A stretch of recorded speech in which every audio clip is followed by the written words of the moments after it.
Sejam muito bem-vindos a mais um episódio do Manda Pra Clínica, o nosso sexto episódio, e hoje nós vamos tentar desmistificar um pouco uma escala que é muito complexa para muitos recém-formados, para muitos médicos já experientes, o NIH. Trouxemos aqui 3 amigos nossos da residência de neurologia do Einstein, são R2 de neurologia, Bruna, Ângelo e Renato. Se apresentem um pouco para o nosso público, falem um pouco de onde vocês são, para a gente começar nosso bate-papo. Olá, boa tarde a todos. Queria agradecer esse convite aqui que disponibilizaram para a gente. Meu nome é Renato, eu sou R2 da Neurologia lá do Einstein. Me formei em 2019 na Faculdade de Medicina de Jundiaí. Fiquei 1 ano e meio na Marinha, cumprindo a missão. E logo ingressei na residência médica, onde estou acompanhado dos meus R2 aqui. Obrigado pelo convite. Oi, gente. Primeiramente, agradecer pelo convite, né? Lisonjeada por esse convite, colegas tão especiais. Então, me chamo Bruna, sou residente, né, da segundo ano do Einstein. Terminei em 2019 na Faculdade de Medicina de Juazeiro do Norte. Em seguida, fiz a residência de Medicina de Família e Comunidade, e duração de 2 anos. Trabalhei 1 ano na atenção primária. E após eu entrei na residência de neurologia, que é onde estou atualmente. Eu sou o Ângelo, estou aqui acompanhado dos meus R iguais da clínica, dos meus R iguais da neuro. Para mim é uma honra estar participando aqui e poder contribuir um pouco para desmistificar essa escala do NIH. Eu me formei em 2020 na Unifenas em Belo Horizonte, me aventurei por quase 1 ano aí na pediatria e ao final eu entendi que eu iria para neurologia mesmo. Aí acabei saindo da residência, passei 1 ano trabalhando na atenção primária e logo ingressei na residência de neuro. Esse é um bate-papo bom, importante, pra gente conseguir triturar, desmistificar, mastigar esse NIH e tirar de letra. É isso aí, o cara é bom, o cara é desenrolado. Então, gente, eu acho que é interessante para quem não entende, não conhece um pouco essa escala, a gente dá uma introdução inicial para vocês que estão escutando a gente. Então, o NIH é um padrão de referência para avaliar os déficits clínicos de um paciente com AVC. Tá? Essa escala é frequentemente utilizada em ensaios clínicos para poder medir os resultados do tratamento do paciente que tem um acidente vascular cerebral. Essa escala foi desenvolvida para a gente tentar identificar e auxiliar nas terapias agudas para esse paciente com AVC. E ela é validada para tentar reduzir erros, isso é muito importante, reduzir erros interobservador. Então, pessoas que estão analisando, a gente tenta, com essa escala, diminuir alterações de 2 pessoas que analisam de forma diferente. Ela é uma ferramenta clínica amplamente utilizada, né? Tem vários sites, depois nós vamos disponibilizar para vocês, que ensinam os médicos a tentar analisar essa gravidade desses acidentes, né? Essa escala tem hoje 11 itens e a gente analisa vários diferentes aspectos neurológicos, incluindo nível de consciência, campo visual, movimento ocular, função motora, sensorial, fala, linguagem e atenção. Então, um dos primeiros grandes estudos que a gente foi pesquisando, ele veio muito mais de uma escala um pouco mais antiga, que eu acho que é até uma que aparece quando a gente vai fazer a CLS, essas coisas, que é a parte do Cincinnati, o que a gente às vezes aprende um mnemônico na faculdade, SAMU, do sorrir, abraça, cante uma música, tentar avaliar déficit motor, tentar avaliar alguma coisa da fala ou a parte de paralisia facial mesmo. Então, um dos primeiros grandes estudos ele veio para avaliar essa escala, que foi usada como um protótipo, até para a gente tentar avaliar a trombólise, que hoje a gente utiliza mais atualizada. E isso foi se desenvolvendo para a escala atual, que a gente usa mais, que é o NIH. Então, a pontuação do NIH, como o Lucas falou, é dividida em 11 partes, e ela pontua geralmente de 0 a 42 pontos. Quanto mais alta, maior o déficit neurológico, mais grave a situação.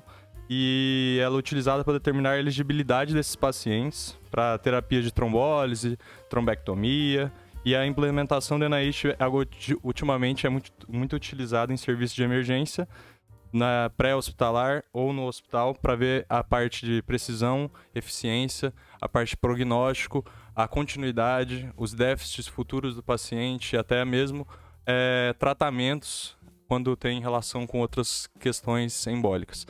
Já deixo um convite a nossos colegas aqui. Às vezes, hoje a gente vai falar mais sobre a NIH, mas se vocês quiserem, a gente pode ir mais para a parte de tratamento, quando é cardioembólico, quando trombolizar, questão de trombectomia, escala, envolvendo tanto a escala da NIH como tratamento. Então, deixo o convite já, quem quiser, aí comenta no áudio, comenta no YouTube, comenta em tudo que a gente vai programar isso aí com eles. Boa. Eu vou puxar agora um pouquinho da evidência em relação a essa escala, né? Desde que, quando ela foi criada até hoje, ela já mudou em vários pontos, né? Alguns pontos foram modificados, outros melhorados. E ela tem várias aplicabilidades, como os meninos falaram, e eu queria falar um pouquinho em relação aos prognósticos, né? Que foi como ela foi inicialmente utilizada. Em 1999, isso aqui, eles pegaram 1.300 pacientes e eles viram que a cada ponto que incrementava no NIH, esse paciente ele tinha 24% menos de chances de ter um excelente desfecho.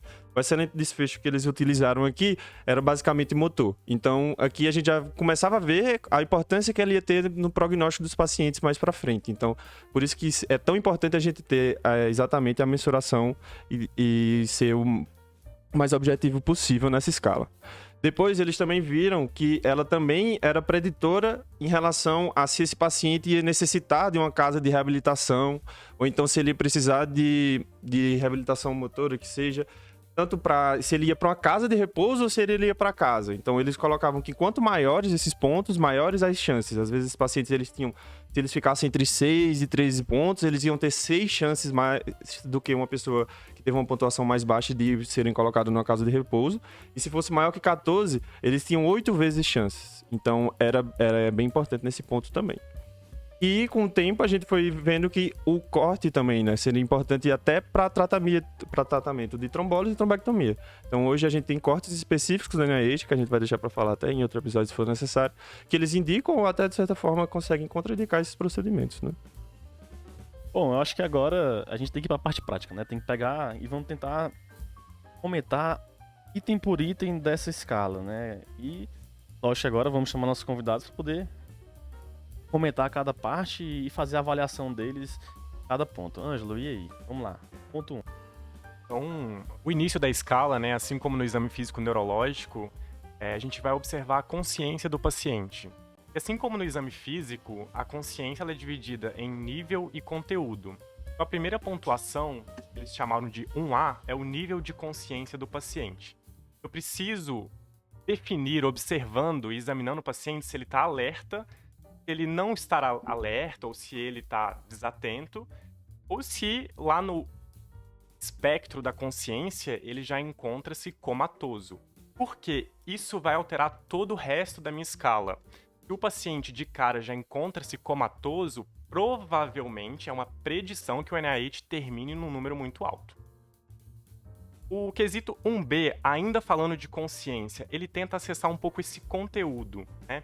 Então a gente vai perguntar para o paciente a idade e o mês do ano. Eu preciso entender se esse paciente consegue se localizar no tempo, no espaço e, o mais importante, né, não dar dica para o paciente. Então, se ele responder as duas perguntas corretas, beleza, ele não vai pontuar nada, ele foi bem nesse quesito. E aqui entra um pitfall, por exemplo, uma armadilha. O paciente que eu chego para avaliar, ele está entubado, ele teve um trauma ou qualquer outra coisa que prejudique essa minha avaliação que não a fazia, eu vou descontar um ponto nesse paciente. Então isso é importante de ressaltar nesse quesito. E 1C é a parte dos comandos. Então eu também tento acessar um pouco do conteúdo dessa consciência do paciente. Então eu preciso dar um comando, esse paciente precisa processar a informação e me dar uma resposta. A gente faz isso de duas formas bem simples, né? Eu peço o paciente para piscar o olho e apertar a mão. São comandos simples que as pessoas conseguem fazer isso do dia a dia, assim, não é um comando complexo que a gente diria. Aqui também tem uma outra armadilha quando a gente pede para o paciente apertar a nossa mão. É quase que reflexo a gente estender a nossa mão e pedir para o paciente apertar, mas cuidado. Isso pode desencadear um reflexo de preensão. Então, quando a gente pede para o paciente apertar a nossa mão, não colocar na frente dele, porque todo brasileiro por si só, quando você chega para cumprimentar e estica a mão, ele vai lá e aperta a sua mão. Então, isso pode atrapalhar um pouco a nossa aferição desse quesito. Então, partindo para o item 2, né? A gente fala a respeito da motricidade ocular. O NIH, por ser uma escala padronizada, então, como que ele orienta?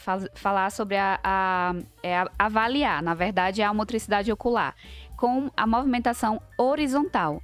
Então, nesse momento, você não vai fazer o teste da movimentação ocular vertical. Então, se o paciente está consciente, algo muito importante, que às vezes um erro comum na prática, é você avaliar a movimentação ocular do paciente e ele, às vezes, mexe a cabeça. Pede para a cabeça ficar fixa, parada, e aí ele segue algum objeto, né? Sempre na horizontal. Então, olhar para os dois lados. Caso o paciente esteja inconsciente ou se ele tem alguma paralisia aparente do olhar, o que é que dá para ser feito? Uma manobra óculo-cefálica, para avaliar se ele vai corrigir a paralisia do olhar, a manobra ou não. Então, não quer dizer que o paciente, ele chegou, está inconsciente, ou o paciente tem uma paralisia, então não vou avaliar. Sim, tem que avaliar, você abre mão dessa manobra, que é a óculo-cefálica. Então, caso o paciente, eu acho que a gente não precisa aqui destrinchar exatamente a pontuação, né? Porque, como o Lucas falou inicialmente, vai disponibilizar um site. É importante frisar que para essa escala, o treinamento é para médicos e não médicos, porque por o NIH ser uma escala padronizada. Passando agora para o item 3, o que eu quero, por ser um podcast, né? Eu quero que vocês se imaginem diante de um espelho. E esse espelho é como a gente vai avaliar esse campo visual. Você olhando diretamente para o espelho, fechando o olho esquerdo seu, o paciente vai ter que fechar o olho esquerdo dele. Então é dessa maneira que você vai começar avaliando o campo visual do paciente.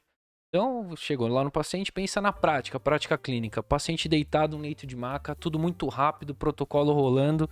Você lá pede primeiro, ou você mesmo tampa o olho do paciente, ou você peça que ele feche. Mas é muito difícil, normalmente, né? O paciente, em protocolo AVC, conseguir obedecer esse comando. Então, pensando agora você lá no espelho. Fechou o olho esquerdo, o paciente fechou o olho esquerdo. O olho diretamente na mesma direção. Então, você pergunta para ele, aqui, o senhor tá conseguindo ver nesse meu campo aqui, agora com o olho direito aberto, aqui em cima? Ele conseguiu ver, ele assinalou que consegue ver. Depois o outro campo embaixo, então pensando em sempre campos mediais e laterais, inverte o olho.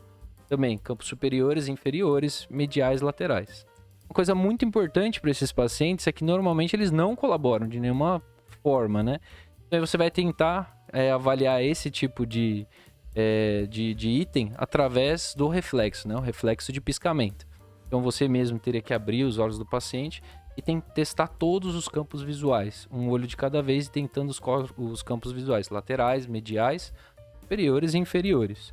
Isso na prática clínica exige um pouco de treinamento para a gente conseguir, pelo menos, não encostar diretamente no paciente, porque aí você vai acabar estimulando outro tipo de reflexo, e você ao mesmo tempo conseguir cumprir exatamente a pontuação do item. Nesse momento, faz alguma diferença em qual campo está em minopsia ou não? Tipo, se é superior, inferior, medial, lateral? O NIH é bem pragmático. Eu pontuo. Então, se eu pontuei ali superior e inferior, eu estou pensando na prática, nós com um pouco mais de tempo fora ali do NIH, é uma minopsia homônima, heterônima, a gente foge um pouco, a gente só pontua se ela é uma parcial, completa ou totalmente bilateral, né? Que seria uma cegueira completa. Da hora. E agora você já ia... o que eu ia perguntar, né? Você acabou de falar. E se esse paciente já tiver uma cegueira antes? E aí, como é que a gente age em cima disso? Eu pontuo essa cegueira. Então, se esse paciente, por exemplo, ele já tinha uma cegueira do olho direito, uma sequela de glaucoma, uma sequela de um trauma ocular, eu vou manter essa pontuação. Então, eu já começo a pensar que pelo menos um ele vai ganhar e já desço pro 2, que aí já é uma minopsia completa. Só complementando um pouco, geralmente essa informação dos déficits prévios a gente consegue muito na anamnese. É comum o paciente chegar protocolado, agitado, é comum a sala de emergência acontecendo ali essas outras situações, impedem o paciente até mesmo de lembrar os déficits prévios dele. Então, geralmente, essa informação vem sempre de uma anamnese que a gente consegue com o acompanhante, com o familiar. Mas a gente vai pontuar o que o Renato falou. O próximo item que eu queria comentar é a paralisia facial. E eu costumo dizer que é o item mais fácil, porque geralmente os pacientes vêm pra gente com a paralisia facial. É uma coisa que o Bruno comentou, tá lá no mnemônico SAMU, quando o paciente sorri, você nota essa paralisia facial. Mas não quer dizer que não tem armadilha. Eu acho que o nosso papel aqui também é desmistificar um pouco disso. A paralisia facial, ela é essencialmente na inspeção. Então, eu olho para o paciente, eu converso, eu estimulo ele a fazer uma mímica facial para tentar verificar se tem alguma assimetria. E a armadilha nesse item é lembrar que o AVC também pode cursar com uma paralisia de hemiface. Isso não vai fazer você excluir o diagnóstico. A gente lembra que a paralisia facial de padrão central geralmente é no terço inferior da face, mas cuidado, tem os pacientes que têm uma paralisia de hemiface. Também deve ser pontuado. Porque o NIH ele foi feito para ser uma escala sensível. Então, existe até um mantra, né, lá na nossa residência, que microsemiologias no AVC geram macroerros. Isso é importante a gente frisar, porque se você ficou na dúvida, eu acho que tem um apagamento do sulco, pontua.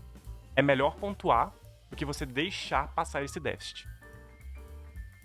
Em relação, Ângelo, qual geralmente são os comandos que vocês pedem pro paciente fazer? Porque eu acho que na minha prática eu tendo a pedir pro paciente sorrir, levantar sobrancelhas e tal. Então vocês também usam esse porque na escala mesmo ele não deixa especificado, né? Qual seria o comando, qual a movimentação que ele ia fazer.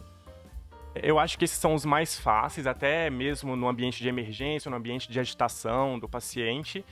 E ele faz com que você perceba mais claro o déficit. Então eu também não fujo muito do sorria, enrugar a testa pra cima, fazer cara de triste, fazer cara de raiva, até pra gente ver as linhas de expressão facial. Só fazendo um comentário a mais, em relação ao déficit facial, eu também posso exercer o estímulo doloroso, né? Em cima da sobrancelha, um estímulo doloroso. Sempre que o paciente não me compreende, eu não consigo executar todos esses tipos de manobra, eu posso, com o estímulo, né, tentar verificar se tem algum tipo de paralisia facial também. E é legal esse comentário que o nosso maior problema, às vezes, é quando o paciente não está colaborativo, ele está comatoso, ou ele está com algum déficit tão importante ali que a gente, às vezes, não sabe. Pontua ou não pontua? Pontua ou não pontua? Como que eu vou fazer essa parte? Então, essa parte do doloroso eu não sabia. Achei legal porque, às vezes, você fala assim, você não sabe se pontua porque você não sabe como avaliar esse paciente. Então, o teste doloroso acho que foi um grande aprendizado aqui hoje, né? Então, agora, no item 5, né, a gente vai avaliar a força dos membros superiores. Como eu gravei, por o NIH ser uma escala padronizada, por convenção, você vai avaliar primeiro o membro superior esquerdo. Então, é o item 5A. A começa com vogal, esquerdo começa com vogal. Então, primeiro, o lado esquerdo. Paciente deitado, você vai colocar o membro superior dele a 45 graus. Caso o paciente não esteja compreendendo o comando, levante o braço dele, demonstre e depois solte e conte até 10 segundos. É importante falar 10 segundos porque dos membros inferiores é apenas 5 segundos, que é o próximo item da gente, né? O item 6. Então, só voltando, o item 5A, membro superior esquerdo, e o 5B, o membro superior direito. Caso o paciente, mais uma vez é importante, o paciente ele não está colaborativo, a emergência às vezes está muito barulho, que é onde ele chega. Então, se ele não estiver compreendendo bem, ou se ele desistir rápido do estímulo, estimule, fale, vou contar até 10. Então, faça esse estímulo para o paciente para a gente não fazer uma avaliação errática, né? O próximo item é o 6. Então, o 6 diz respeito aos membros inferiores. Então, mais uma vez, 6A, membro inferior esquerdo, né? E o 6B, o membro inferior direito. Então, avalia pelo NIH de forma separada cada membro e conta até 5 segundos. E, em relação à pontuação, a gente vai disponibilizar mais uma vez a escala, né, e o treinamento também. Bruno, essa avaliação aqui também não foge muito daquela de força no geral depois também, né? É bem parecido em relação ao grau 1, grau 2, grau 3, grau 4. Eu acho que é mais em relação a se ele consegue ficar com um tempo ali seguro, que em relação aos outros a gente não tem essa avaliação, né?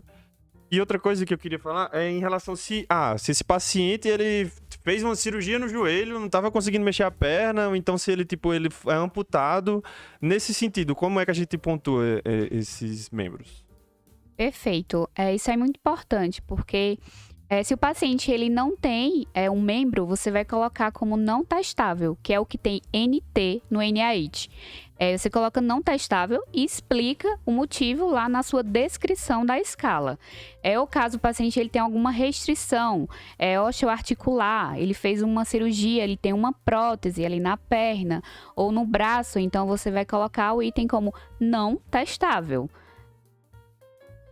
Também, num paciente, quando ele não colaborativo, igual a gente comentou, ou quando a gente está suspeitando num paciente alguma coisa mais psicogênica, assim, alguma paciente que a gente não sabe se aquilo ali é verdade ou mentira, isso eu acho que é uma realidade ali na emergência também. E tem algum teste funcional, alguma coisa ali que dá pra gente fazer para tentar ajudar a gente a ver se aquilo ali é algo mais funcional ou se realmente tem um déficit ali. Boa pergunta que você falou, e bastante gente encontrando no corredor lá do hospital acaba perguntando isso. Principalmente quedas piramidais que a gente fala, como se o paciente estivesse segurando uma bandeja. O braço dele segurando uma bandeja para o alto, ele tem que pronar, ele faz a prona. Isso chama a nossa atenção para ter uma lesão lá em cima, né, no sistema nervoso. Pacientes que caem muito reto, a gente fica sugestionado. Mas claro, ENAED é Mobral. Vai lá, pontua. Se ele caiu, se ele teve queda, depois a gente raciocina. E aí a gente vai acabar pontuando. Outro reflexo, tá? Outra manobra que a gente pode usar é a manobra de San Vito, que é em relação a dobrar as pernas, e a queda também seria piramidal. Abre a perna, escorrega. O paciente funcional, ele escorregaria de uma vez. Então seria essa só a diferença. Mas mais uma vez, a gente pontua, ENAED rolando, protocolo rolando, depois a gente raciocina em cima disso daí, entendeu? Extrapolando só mais um pouco, eu acho que é um pouco específico, mas também é legal para transtorno somatoforme, que é quando tem a manobra de Hoover, né? Que é avaliar se o paciente avalia os membros inferiores para evidenciar se ele está fazendo a força daquele membro parético. Então a gente vai acabar comparando. Daí também a gente pode disponibilizar depois para vocês. Pessoal, só batendo aqui, como todos estamos falando e frisando sempre, é que o NIH é padronizado. Então, tipo, a impressão do avaliador pode ficar para outro momento, às vezes em uma discussão entre profissionais, mas aqui sempre pontuar o que está aparecendo na escala, independente do qual seja a sua impressão, justamente para a gente diminuir os erros entre observadores, né? Agora passando para o item 7, chamado aí de ataxia dos membros, né? Eu prefiro chamar de coordenação. Uma coisa é o paciente ter força, outra coisa é essa força ser coordenada, que é o que cabe a gente avaliar agora no item 7. É interessante porque esse item em específico, ele avalia se existe ataxia, primeiro se ela existe e se ela existe em um ou mais membros, né? Então, diferente da força que você vai testar, vai pontuar a força no membro superior, direita, esquerda, inferior, direita, esquerda, aqui é a ataxia em um ou dois membros, e ponto. Algumas armadilhas aqui nesse item. Primeiro, se o paciente não entender, você tem que assumir que não tem ataxia, porque a grande dificuldade é a gente ser entendido quando a gente pede para o paciente fazer, por exemplo, a manobra do índex nariz. É uma forma de avaliar a coordenação do membro. Ou mesmo calcanhar-joelho nos membros inferiores. Isso é muito desafiador no ambiente de emergência. Então, se o paciente não entendeu, assuma que não tem. É diferente dos outros itens do NIH. Uma outra situação importante. Paciente plégico, a gente fica vendido. A gente nunca vai saber se ele tem uma ataxia ou se não tem, porque não há força para executar. Então, também você não vai pontuar se o membro está plégico. Ou se há uma amputação, uma fusão articular, aí você vai colocar o NT, que é o não testado. Ângelo, eu queria só que você citou aí, né, que em relação a membros superiores, vocês fazem o índex nariz, e em relação ao membros inferiores, você fazem o calcanhar joelho. Como é que você faz essa avaliação e quando você considera ela positiva ou negativa? É interessante porque a maioria dos pacientes que são submetidos a essa prova, provavelmente é a primeira vez que ele faz. Então, eu preciso garantir que o paciente seja ensinado para tal. Então, às vezes eu faço junto com ele mesmo. Olha, ponta do dedo na ponta do nariz, estica, vai e volta. Então, eu preciso garantir que o paciente compreenda o comando para depois executar. E é interessante essa pergunta também, porque as ataxias ou as dismetrias pontuadas, elas têm que ser desproporcionais ao déficit motor do paciente. Isso é completamente subjetivo, porque o NIH não ensina o que é uma dismetria ou uma incoordenação desproporcional. É algo que eu tinha muita dificuldade, ainda tenho, né, na avaliação do NIH. Né? Mas, basicamente, se existe uma fraqueza, ou vamos supor, o paciente consegue manter o braço, o membro superior erguido lá mais de 10 segundos, mas ele está muito atáxico, está pendulando muito, chega a ser desproporcional. Eu sei que é super subjetivo, é difícil até de colocar em palavras, né? Mas acho que o importante aqui é lembrar, ele errou um pouquinho a ponta do nariz. Poxa, provavelmente não tem ataxia. Ou então, nossa, ele errou muito, enfim, eu pedi para ele acertar o queixo, ele errou completamente a face. Então isso já chama a nossa atenção na medida em que pode-se estar de frente a uma ataxia. Falando do item 8, é a sensibilidade. A sensibilidade, primeiramente, ela foi descrita para ser executada com a ponta de uma agulha. Claro que no hospital a gente acaba não utilizando, né, até por machucar o paciente mesmo, e a gente acaba usando outros instrumentos. Algum pode ser aquela agulha vermelha, sabe? Que a gente acaba aspirando, que não tem... não corta, não faz corte, claro.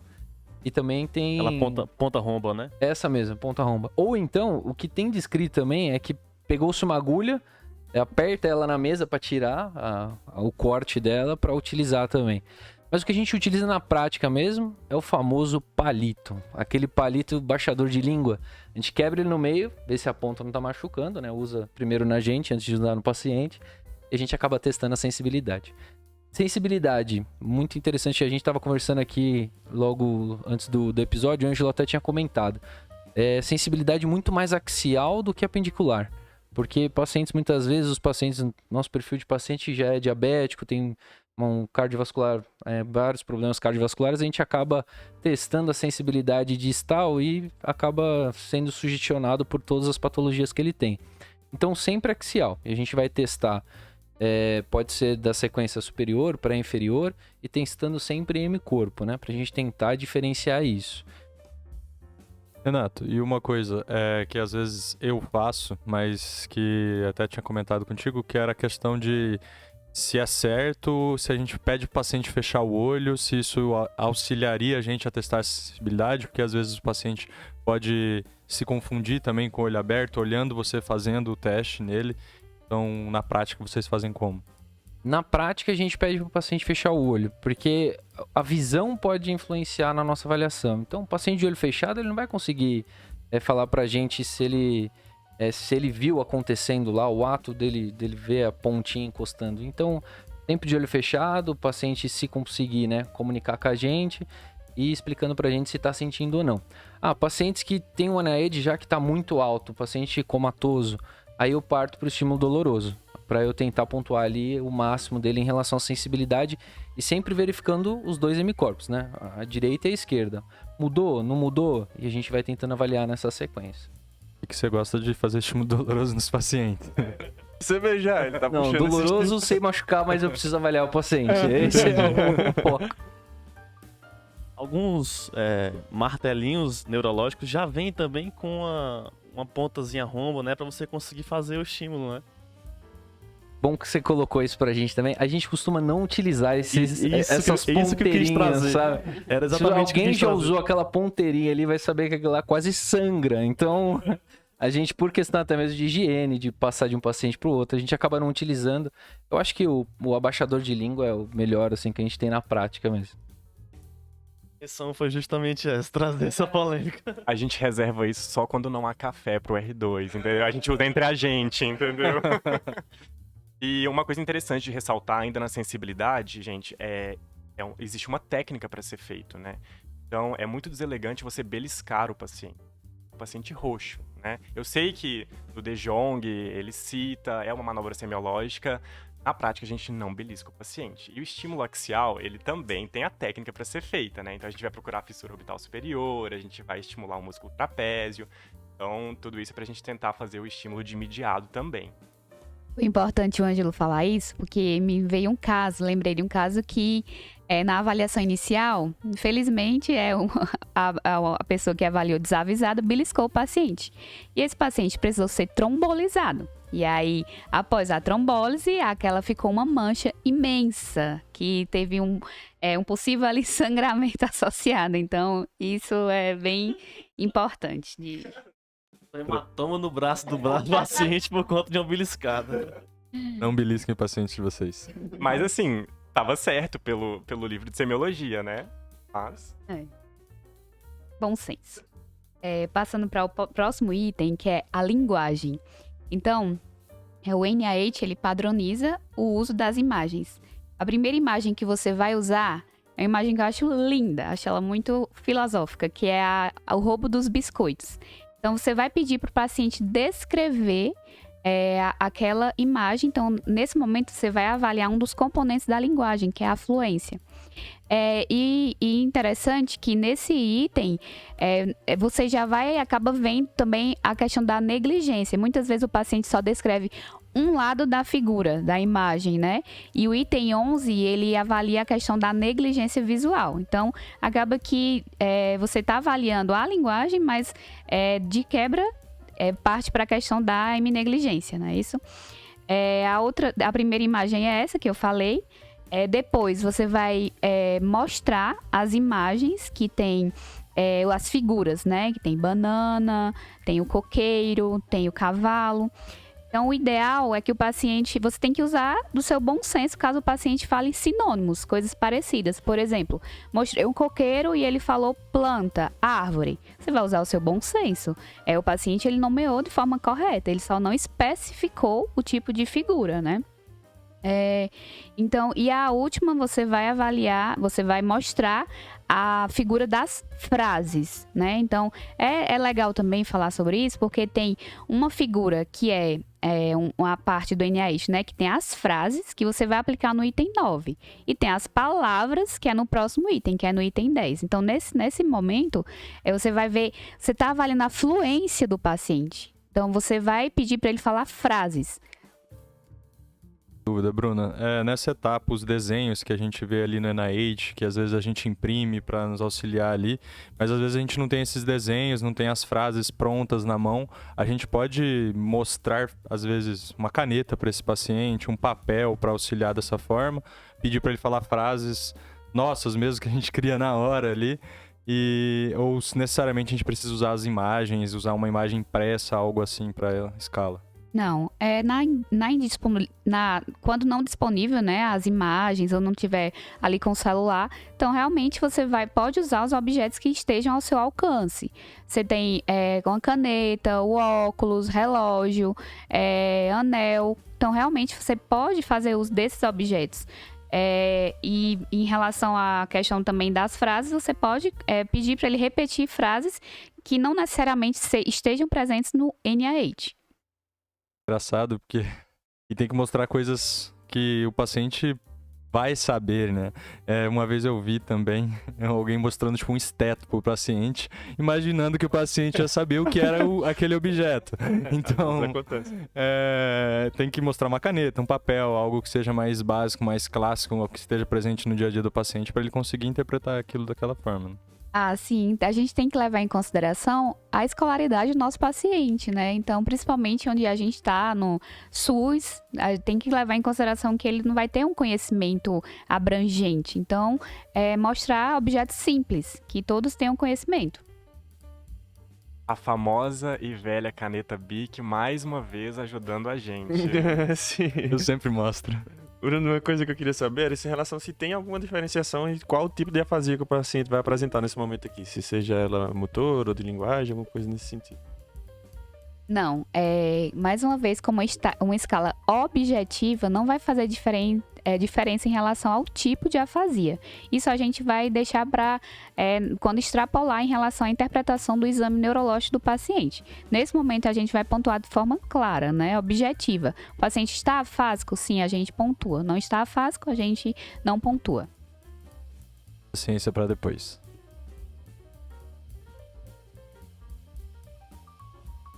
Bom, agora vou chamar o Ângelo para poder falar um pouco sobre disartria, né? O nosso item 10. Então vamos lá, uma vez avaliado a melhor linguagem do paciente, agora a nossa avaliação ela se concentra na articulação.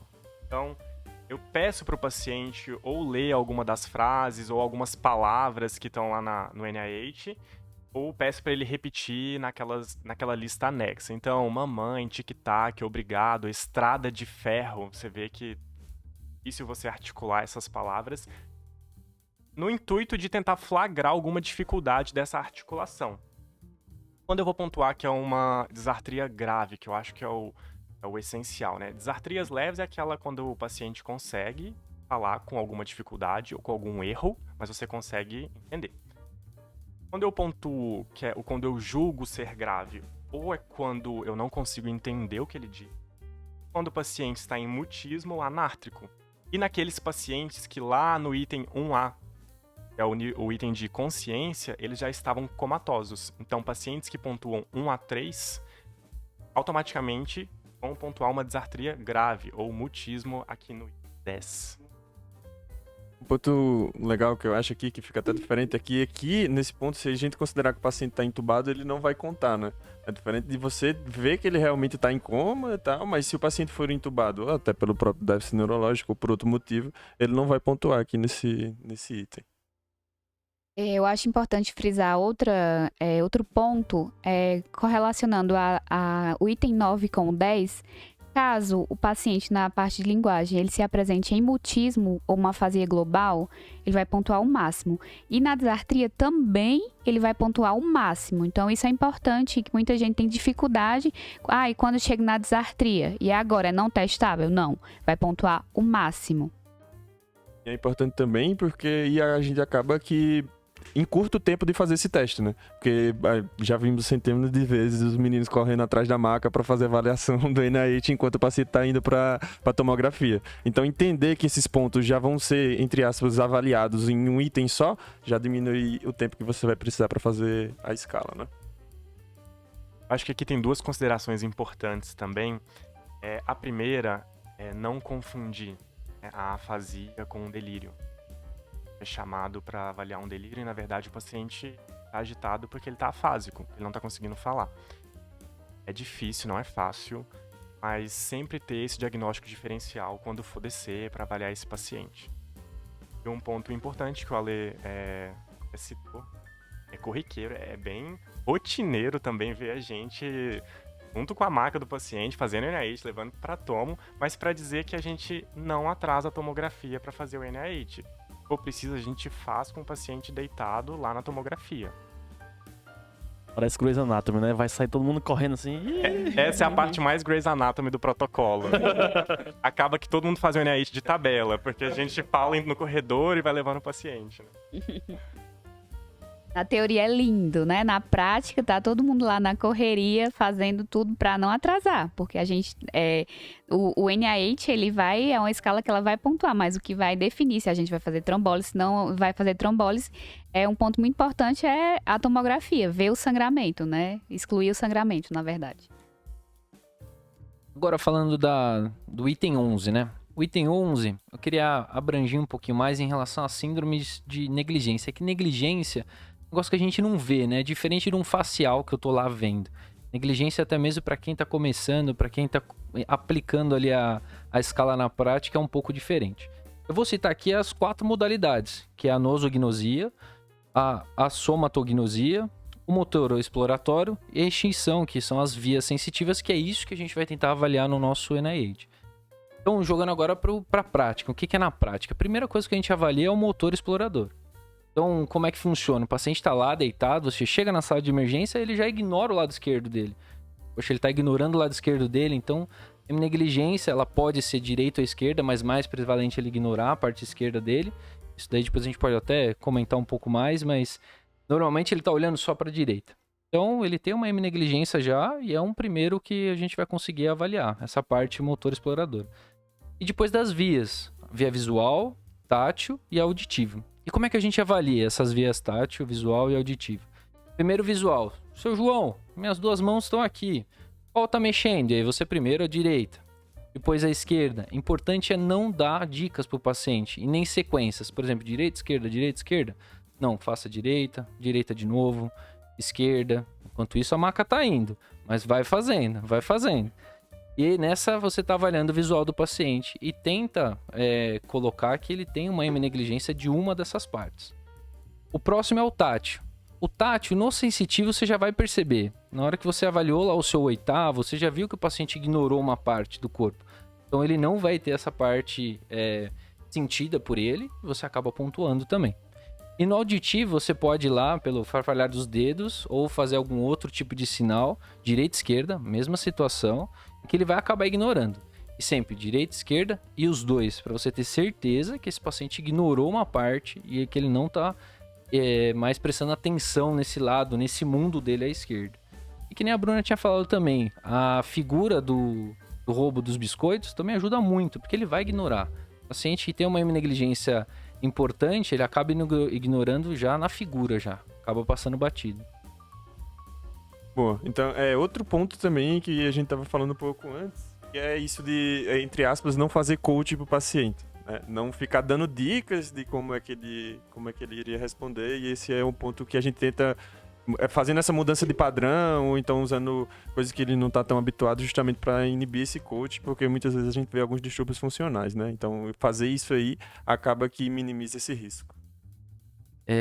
Vou só comentar um pouquinho em relação à nosognosia. É um déficit que a gente acaba avaliando e o paciente ele não reconhece o próprio problema dele, então ele não sabe o que está passando com ele, ele acaba ignorando essa parte. É uma desatenção que a gente pode pontuar nas modalidades. E a somatognosia, somatognosia, até me trava a língua aqui pra gente conseguir falar, é ignorar, pontuei aqui, mais um ponto, né? Já foi aqui. E ele acaba ignorando a parte do corpo dele. Por exemplo, ele não reconhece o próprio membro dele. Então você mostra o meu, seu João, esse membro aqui de quem que é? Ele fala, é seu. Então ele acaba ignorando essa parte. Então também pontua na NIH, na atenção. Isso vai ajudar a gente a compor esse item 11. É isso aí, então... Renato acabou de pontuar um ponto no NIH. Bom, a gente acabou de destrinchar os 11 pontos do NIH. E agora... trazer isso, perfeito, isso foi foi muito bom, mas eu queria trazer um pouco de polêmica agora para nossa conversa. Levando tudo isso em consideração que vocês já falaram, quais são os pontos negativos dessa escala no ponto de vista de cada um de vocês? Vamos começar pelo Renato, que já tá com o microfone aqui. Olha, ponto negativo, primeiro que a gente acaba vendo isso no dia a dia, né? Antes eu achava que era maravilhoso a NIH, então... circulação posterior, pra gente, eu acho que é o nosso maior problema.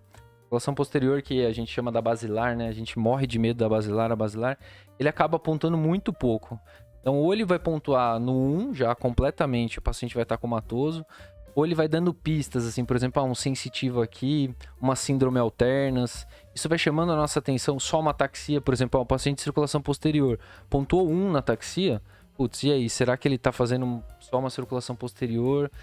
E é um déficit que, ataxia, né? O cara não vai andar mais de moto se bobear. Então, é um déficit que pode chamar bastante nossa atenção. Eu acho que, pra mim, circulação posterior e o NIH aplicado a isso é um grande desafio mesmo.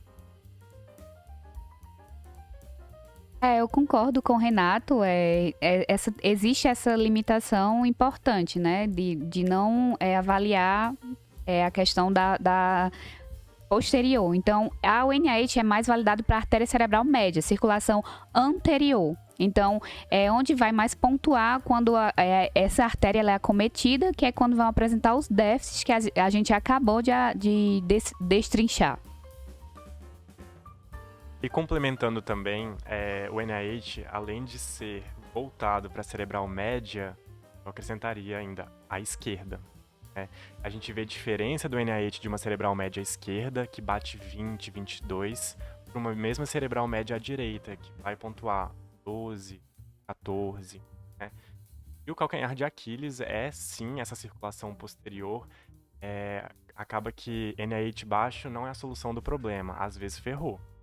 Então, lembrar disso, nem sempre é NIH baixo, você fica tranquilo. É isso, então já vou puxar uma pergunta aqui. Então, existe uma possibilidade de eu ter um NIH 0 e estar dentro de um AVC? Totalmente, existe. Tem paciente que chega com NIH 0 e ele deve ser protocolado como AVC. Porque pode ser um AVC de tronco. Então, às vezes ele vai ter déficit que não foi categorizado pelo NIH. Então, não é por isso que eu vou deixá-lo de dar ele para tomografia. Isso cabe uma inferência, porque conhecer a escala do NIH quase que te liberta, né? Te torna mais crítico. Porque você consegue agregar na discussão clínica e planejar melhor a terapia. Porque sabendo que o NIH foi feito para a circulação anterior, principalmente à esquerda, você consegue entender que os AVCs de circulação posterior vão dar NIH de 0 em alguns momentos. Justo. E existe alguma outra escala, alguma outra ferramenta para tentar ver essa circulação posterior ou acaba que fica um pouco mais para o especialista quando chega nesse ponto? Vou ser sincero, Ale, não conheço nenhuma escala que avalie completamente a circulação posterior, sabe? Eu acho que eu já ouvi até uma discussão sobre isso, já tentaram desenvolver alguma escala que fosse aplicável. O maior problema da circulação posterior deve ser em relação às multitopografias que ela traz. E como é que você resumiria isso numa escala que pontue, né? Faça uma pontuação boa para você replicar isso. Então, hoje eu desconheço, posso estar errado. Logo, logo aparece uma daqui 30 minutos e a gente vai descobrir. Mais uma polêmica e uma dúvida, acho, geral. Quando o paciente ele já tem um déficit prévio, ele já teve um AVC, tem uma hemiparesia, uma hemiplegia, como que a gente lida com essa situação? A gente considera um NIH prévio dela e essa soma? Como que vocês lidam com isso no dia a dia? Ah, sim, você tem que pontuar. O NIH, a escala é o que você está vendo, né? É o que o paciente está apresentando e não a sua impressão do caso, ou você está contaminado pelo que ele já apresentava antes, né? Então, você tem que pontuar de forma objetiva. Se o paciente ele já tinha um déficit prévio, que é muito comum, o paciente teve um AVC e deu entrada no pronto-socorro com outro AVC, né? Uma suspeita de um novo AVC. E aí, nesse caso, a gente vai pontuar? Sim, tem que pontuar. E aí você pormenoriza lá na sua descrição do exame um déficit antigo ou um déficit prévio. Bom, diante de tudo isso, eu acho que agora a gente tem que tentar entender quais casos foram os mais desafiadores e estranhos que ficaram marcados na vida de vocês nesse decorrer aí de 2 anos de neurologia da residência, que dentro dessa escala de NIH que vocês acharam assim, meu Deus. A primeira coisa que veio na minha cabeça, e pelos olhares aqui dos meus R iguais, eu acho que também passou na cabeça deles, é o AVC de basilar. Esse pega a gente. É bastante desafiador. Acho que o Renato tem um caso interessante. Pô, circulação posterior não encaixa no NIH, pontua abaixo no NIH, e a gente tem que avaliar e a gente morre de medo, que é a basilar. Pra fechar lá e, assim, fazer um lock-in. Então, o paciente que uma vez a gente lembra foi avaliar, era um paciente NIH baixo também, exatamente em relação ao que eu tinha comentado, tinha só uma ataxia, era um senhorzinho, múltiplo comórbido, foi pra angiotomo, uma basilar toda calcificada e ele foi fechando, é o progressor lento, né? Foi fechando devagarzinho, a NIH aumentando, assim, de um dia pro outro, pontuava no primeiro dia, depois ele foi aumentando até que de repente, coma. E aí a gente correu trombectomia e tudo mais. Esse foi um caso muito desafiador. Acho que circulação posterior, acho que a gente vai, talvez entre até em consenso, que é o nosso desafio. Hein? Eu tenho um caso no meu R1, que ainda no ciclo clínico, né? Quando eu estava na emergência, então chegou uma paciente que a única queixa dela era uma certa tontura, né? Como ela descreveu. E aí, nesse ponto, é importante ressaltar a importância da história para avaliação do horário, né, do NIH, que foi em relação ao horário da história mesmo do paciente que aconteceu aquele déficit, e você coletar com o familiar. Então, o paciente só tinha tontura, não pontuava nada no NIH, e aí a gente levou ela para avaliação ambulatorial. Ao coletar melhor a história com o esposo, ele falou: não, ela ficou sem falar, ela não conseguiu falar nada, durou algum tempo, e aí voltou quando chegou aqui no pronto-socorro. Então, a gente levou ela novamente para a sala vermelha. Na reavaliação, ela já pontuava em alguns itens. Imediatamente levamos ela para a tomografia e a paciente tinha uma oclusão da artéria cerebral média, oclusão proximal. Foi trombolizada porque estava dentro do tempo e encaminhada para trombectomia. Então, a importância da história. Acho que extrapolando um pouquinho a pergunta do Lucas, casos desafiadores, mas também eu incluiria cenários desafiadores. Não é incomum o paciente ter um ictus na diálise ou pós-diálise, ou mesmo na sala de recuperação anestésica.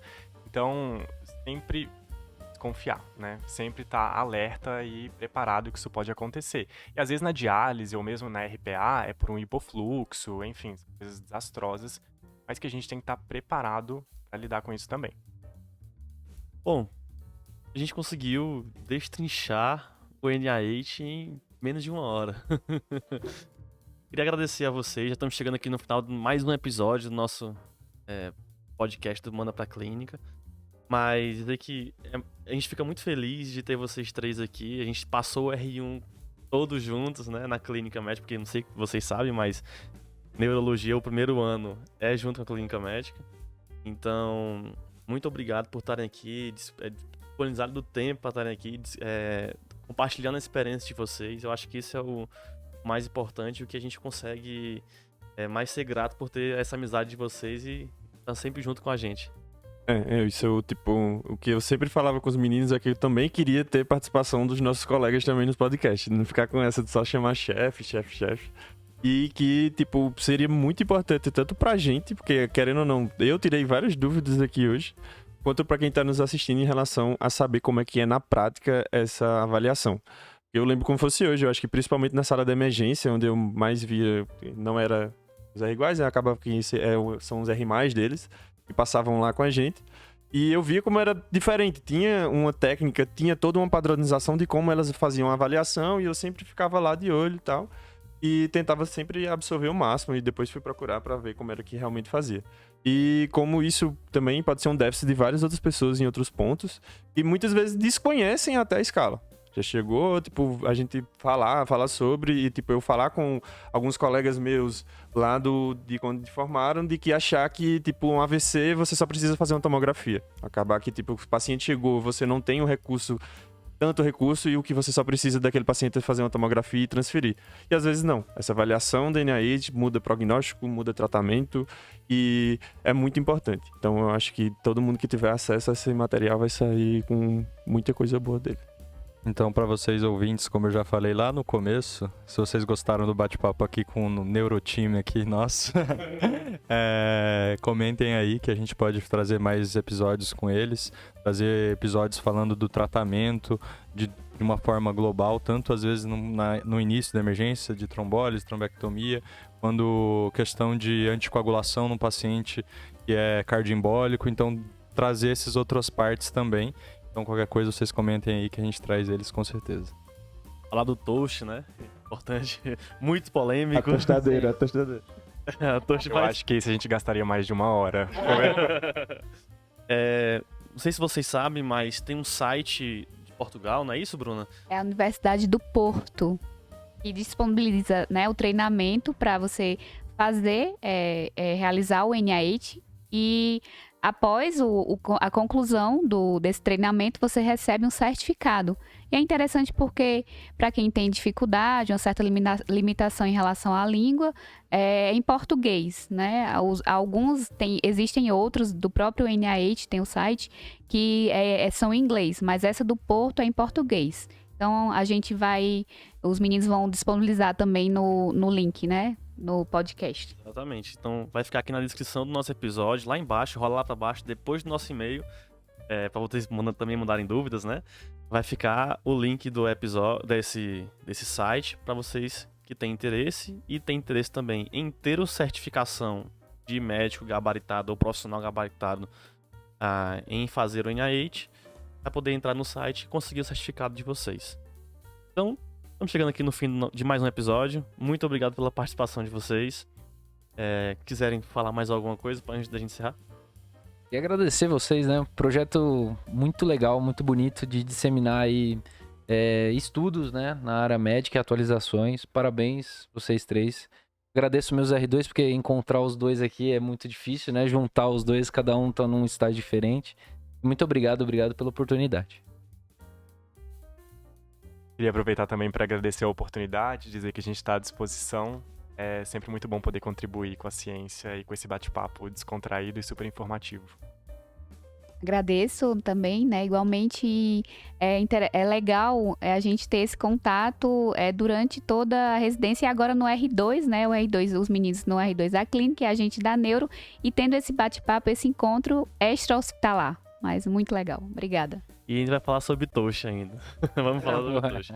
Pessoal, não se esqueçam sempre mandar aquele aviãozinho pros amigos, compartilhar, dar aquele like maroto que ajuda a gente demais. Muito obrigado pela participação de vocês. Teremos mais episódios pela frente, com muito mais casos interessantes. Assuntos também extra-medicina, que englobam a medicina, mas não falando só sobre doença. Tem muita coisa boa vindo por aí. Então, muito obrigado pela audiência de vocês e até o próximo episódio.